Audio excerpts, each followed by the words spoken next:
lessons. We learned that God will provide for your needs. The Indians provided for all our food every day. When they found out we didn't have a way to eat, they brought their food. They gave what they had, we gave what we had.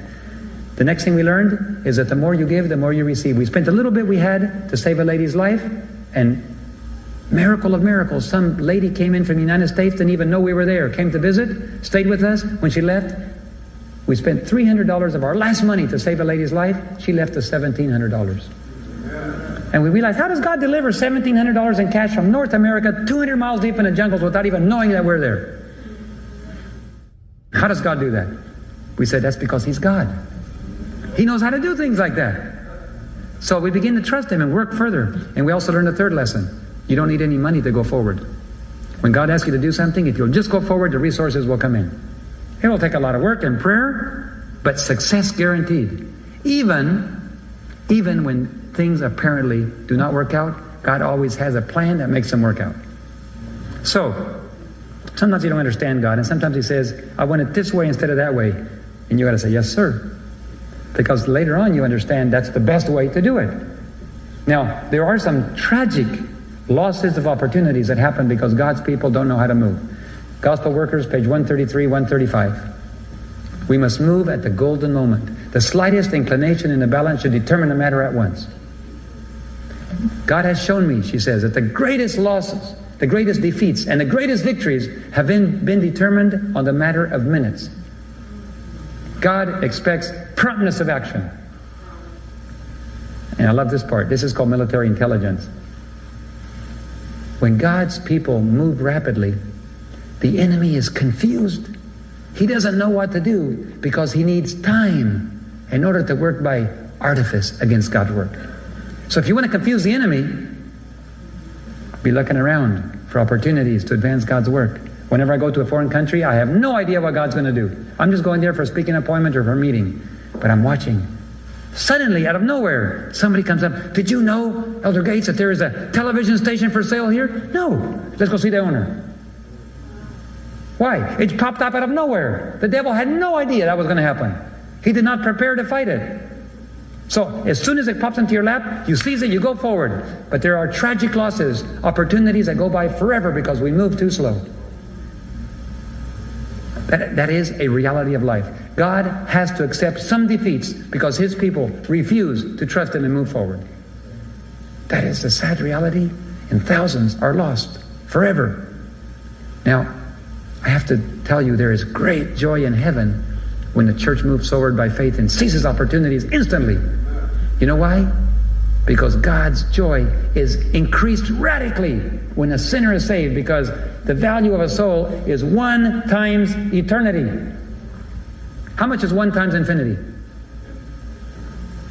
And here's a crazy question. What is 1/2 times infinity? It's infinity.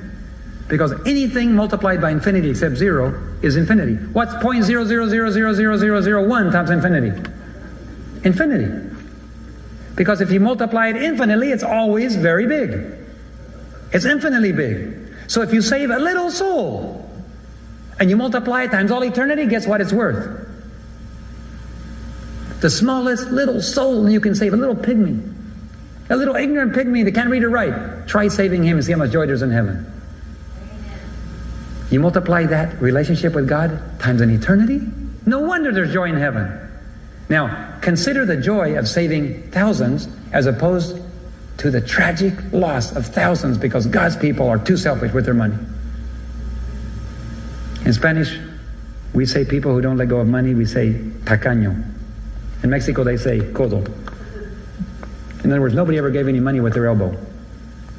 In English, we say penny pinchers or tight-fisted.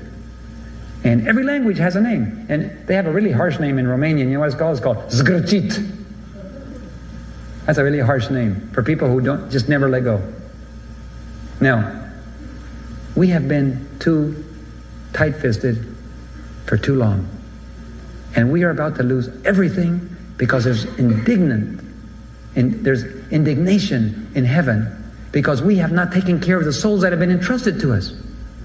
Now, let's look at what happened, rapidly speaking. We went to Guyana, we got our food, we got the money, we had no airplane, I felt impressed to go get one because I had to walk for 8 days, going and coming to one single village. And I said, no, it's better to fly for 10 minutes and spend several days there than it is to be walking for 8 days to spend one day. So we prayed for an airplane. I didn't have it, but I read the story of Moses, and God told Moses right before the Red Sea, tell the children of Israel to go forward and stop crying. Exodus 14:15. So he told me, stop begging me for money and go buy one.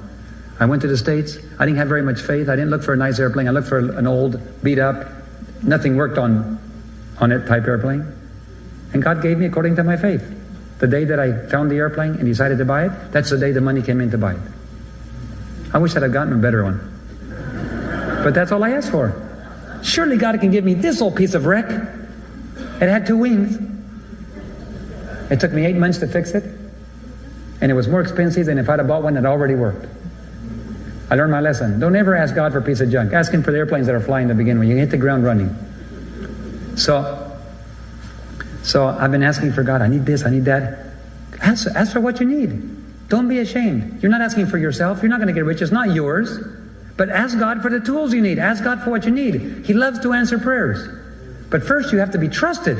You cannot manage a TV station if you can't even manage your car. You can't manage $1 million budget if you can't even pay tithing on $10,000. You see the difference? If you can't return God that which is His on a little bit, it's a biblical principle. Those that are faithful in a little bit can be trusted with something that is a lot. So the very first thing, if we want God's blessing, let's start using what we have. If one day Gabriel and Jesus are walking around in my imagination, Jesus says, Gabriel, do we have enough resources to finish the work? Oh, Master, we have more than enough. You've provided enough. Well, why does my church, my Seventh-day Adventist church, and they're not have enough to do the job? Well, Master, I'm sorry to tell you this, but they haven't even used what I already gave them. Is that true? Does that speak to your heart? They're worried about their retirement, Master. They want to be comfortable. They're worried about their education. So they're putting money away into education even though their neighbor's starving spiritually and dying. I promised to pay. I told them I will take care of all your needs, but no, they want to take care of their own needs. They're putting things away in savings. They're putting them away in this investment and that investment. They have extra boats. They have extra cars. They have way too many things. But meanwhile, the world is going down in flames, and somehow the devil has convinced them that they have to take care of their own needs. They don't realize that you've already promised all of that. You see, that's not really an unreal scenario. That's the reality of the situation. We in North America, what God meant for a blessing has been turned into a curse. God meant that resources should come into the church and should be funneled immediately to the mission field. Because the health of the church at home depends on how we take care of far-off missions, Sister White says. You want this church to grow, explode? Start adopting mission projects all over the world. And you watch the explosion happen. You will have to build another church like this. There won't be room. If each of you only reached one person and brought them into the church every year there would be a new church this size. This is a sin. It's an indignation. And so then one day I asked the Lord, I realize there's more to do, much bigger than what I've ever imagined, but I finally learned a lesson. With you, there's no limit. Whatever you give me, Lord, I'm not going to ask the price. I'll just say yes. I came to regret it a few months later because they called me from Bolivia and said, there's a network for sale. I said, well, how much? $1 million. Well, that's cheap for a network, but excuse me, $1 million? I haven't even, the most money I've ever seen in my life up to that point was $100,000. A real estate agent one time sold a property, and he called me over and says, David, do you want to hold $100,000 in your hand? Yeah. 100,000. Wow.